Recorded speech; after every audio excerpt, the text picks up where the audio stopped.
On that Tuesday morning, I noticed white highlights printed along the walls of my room. My eyes followed the sunlight's trails that contoured the soft mass of bedsheets. I slowly adjusted to reality as the east began to spill a dim glow of light.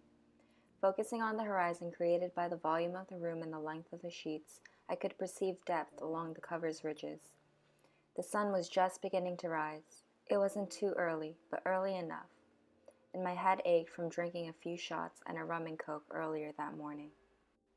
I got a cigarette and a lighter and walked over to the windows at the far end of the room. Bordered by two elongated white frames, the windows were draped with curtains pushed too much to the left.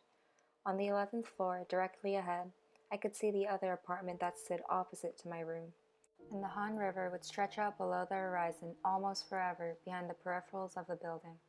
Ash from another day evidenced the familiar occasion, but with another cigarette. As usual, I would put it between the forefinger and the middle finger of my left hand, light it with my other, and switch it to my right. With the left and right cheeks of my mouth, I inhaled, to enjoy the simple pleasure. Legality with consequences. The discomfort in my head reminded me that my actions are more than just made-up metaphors and useless sentiments, because actions, regardless of my intentions, have the potential to cause a succession of infinite consequences that I can only be ignorant of because they don't exist yet. I had my first cigarette out of isolated curiosity, and I kept it to myself for a while at least. But the year continued to another and another and another, and the mornings became a routine for a cigarette or two behind the police station, giving time for brief conversations with other smokers that grew into a comforting familiarity. But I knew that my mother wouldn't like it, and I wanted to quit eventually. I really do, because when my mother did catch me, she asked me with a recognizable pain represented with inexpressiveness, "How much do you smoke?" I exhaled. I never really counted. How much do you have to smoke to not know how much? And I'll never be able to remember all those packs I went through. It's something I'll never know, but I did begin to wonder with embarrassment how much I had spent on smoking. Was it wrong to enjoy? But I continue to do it because I know I will quit eventually.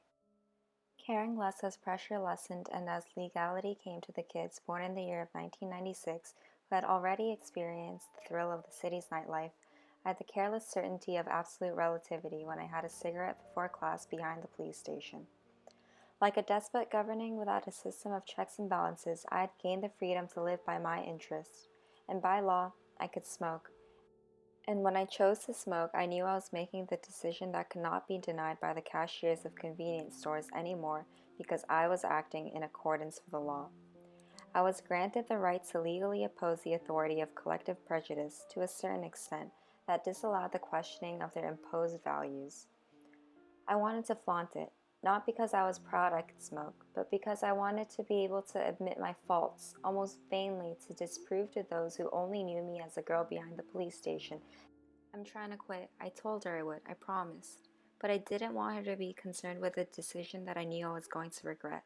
We all give different names for reality, so I thought maybe I could make up my own and pretend for a while that I was in a better one. Because I couldn't get myself to care about what was true when I was smoking out my window that Tuesday morning. But like the intrusion of irregular beats from a familiar lust, unfamiliarity coiled down the trunk of his body, paralyzing us, as I was captivated in his snake-like arms. I asked him words I can barely remember. Then he told me things that made me wonder. So why was he telling me that he knew I hooked up with his friend? I blushed. He asked me if we were just going to continue to do this again, and his hand sliding over and around my ear, moving my hair out of my face, whispered to me, as the serpent did to Eve, "By denying truth is to allow ignorance, and ignorance is bliss."